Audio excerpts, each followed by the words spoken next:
everybody. We're going to work on scientific notation, and this actually happens to be the first video that I'm publishing in our flipped classroom, so we'll see how it goes. Please bear with me as I try and figure out the best way to utilize this. Okay, so our topic for today is scientific notation.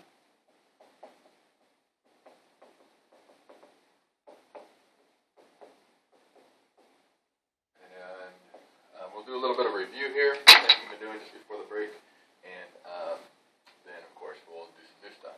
So the first thing is write in scientific notation.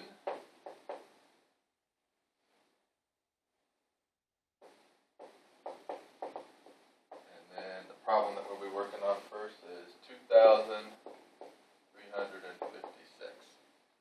And so this is our left-hand column, and this is our main section for taking the notes.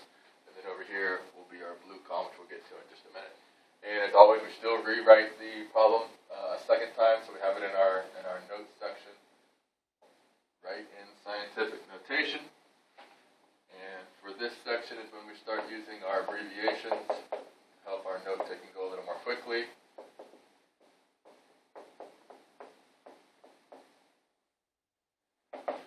And the problem that we're doing is 2,356.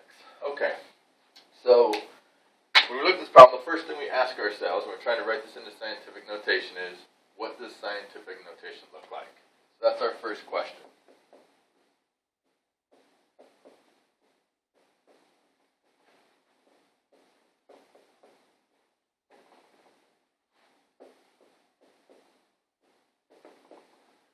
And, of course, the answer to that is it always is a number, written as a number between 1 and 10.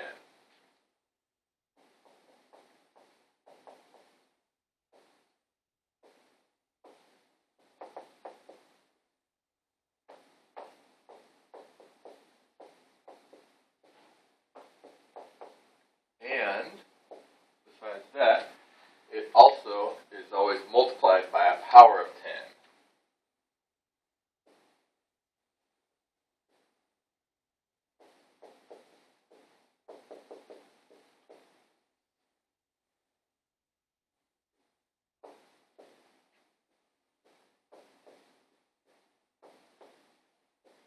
Okay, so we have to have those two things. This number has to be written as a number between 1 and 10, and then we always have to be multiplying by some power of 10. The next question that I ask myself is a simple one, but an important one, is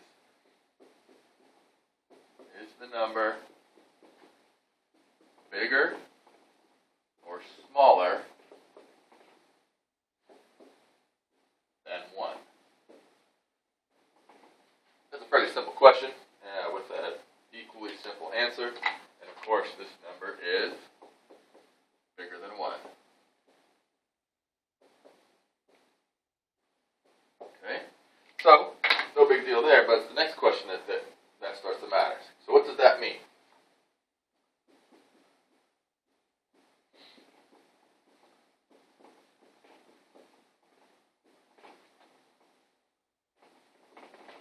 And what that means for us is this: if this number is bigger than 1, then my exponent is positive.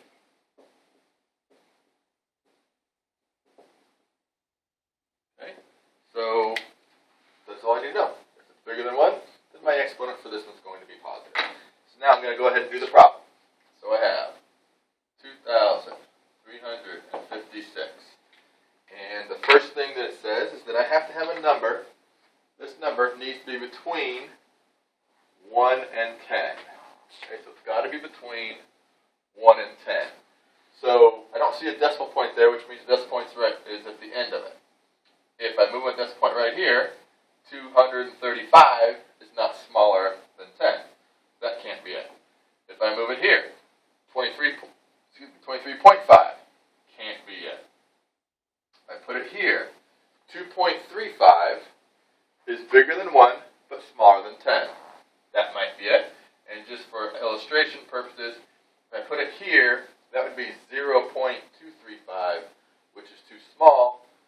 obviously that can't be the right answer. So the only place for me to put my decimal point is right in between the 2 and the 3.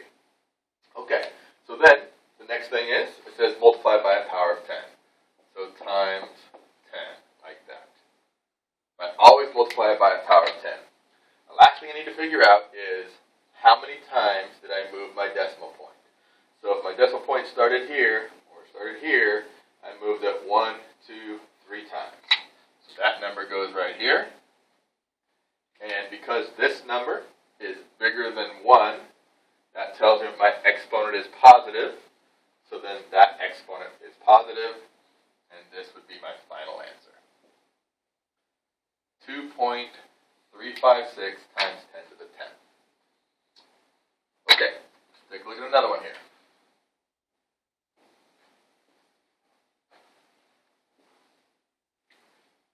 The number is 0.0421.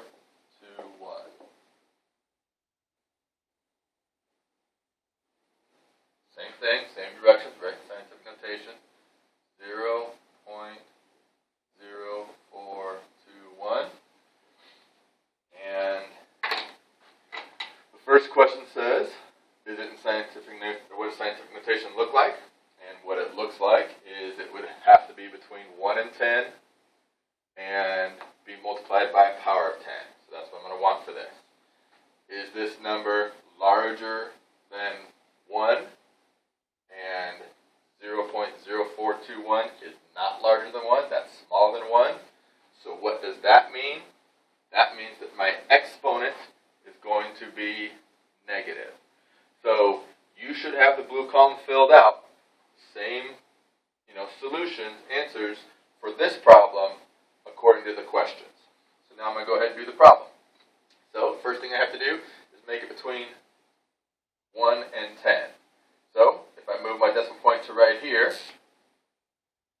well, that's still not bigger than 1.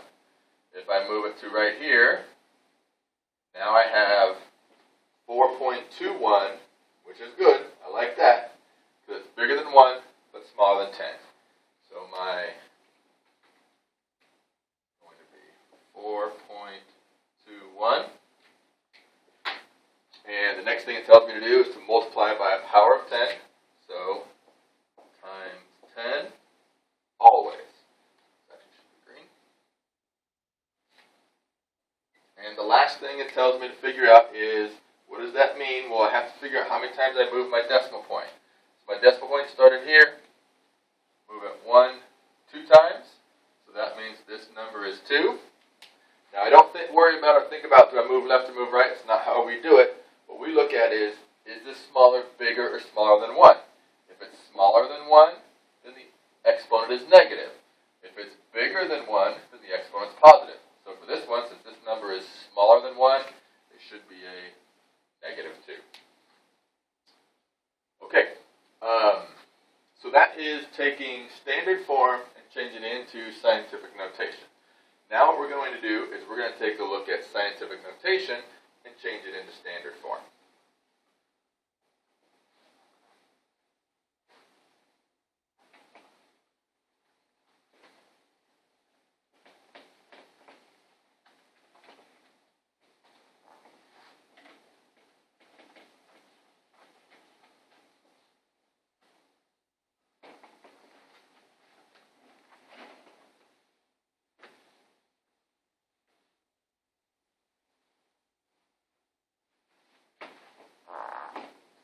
Okay. So now we're doing scientific notation.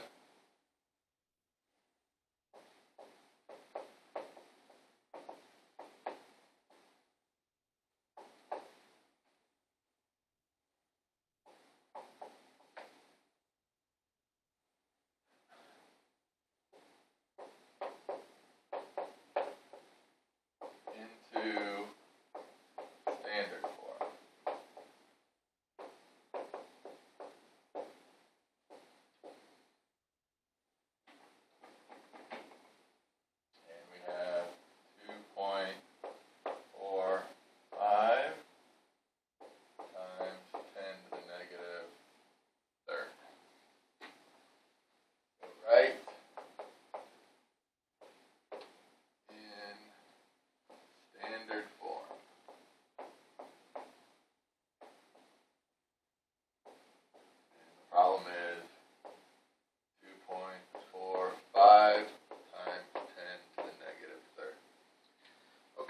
just like with the moving from scientific to standard form, we have a few questions we ask. The first question we ask is this in scientific notation?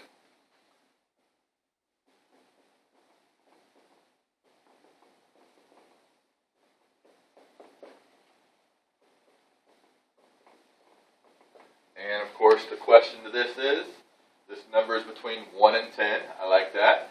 It's being multiplied by a power of 10, so I like that. So the answer is yes, it is. Yes, because, again, perfectly okay to use abbreviations here. These are your notes. Yes, because the number is between 1 and 10, and it is being multiplied by a power of 10. Okay, so two things have to be true. This number has to be between 1 and 10, and this has to be multiplied by some power of 10. The next question we have is the exponent positive or negative? Okay, so of course for this one, the exponent right there is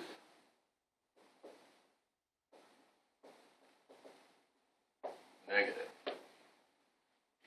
And our last question, just like the last one, the last problem was, what does that mean?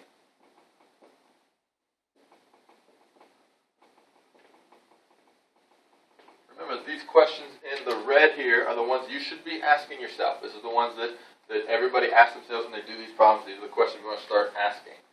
And what this means is the answer is smaller than 1. Okay, so now we're ready to do the problem. So we write the problem down here. 2.45 times 10 to the negative third. And I look at it and I say, okay, since that negative is on the 3, that means I'm going to move my decimal point 3 times. And again, we don't worry about do I move it left or move it right. I move it so that my answer is going to be smaller than 1. If I were to move my decimal point this direction 3 times, it becomes 2,450, which is not smaller than 1. So obviously that can't be the right direction. So I don't worry about left or right or anything like that. I say I move it so that that is correct. This has to be smaller than 1, so I'm going to move it to the left. 1, 2, 3 times. I moved it 3 times because the exponent was 3. I plug in zeros. The easy way to remember that is negative numbers are smaller than 1. Positive numbers are bigger than 1. So this answer needs to ultimately be smaller than 1. So my final answer then is equal to 0.00245. That's my final answer. Okay, let's take a look at another one here. Very similar as we did last time. And the problem for this one is 8.25 times 10 to the third. Actually, let me change it. I used the third last time. Make it fourth. Okay. 8.25 times 10 to the fourth.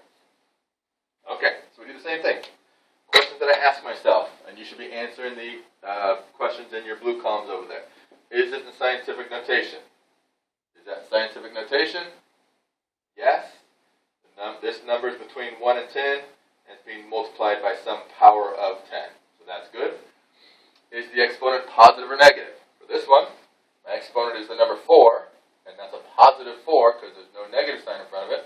Therefore, it's positive. So what does that mean when you have a positive exponent? Well, before, the negative exponent meant it was smaller than 1. The positive exponent means that this number is going to be greater than 1. The positive number means that this ultimate answer will be bigger than 1. So which direction do I have to move my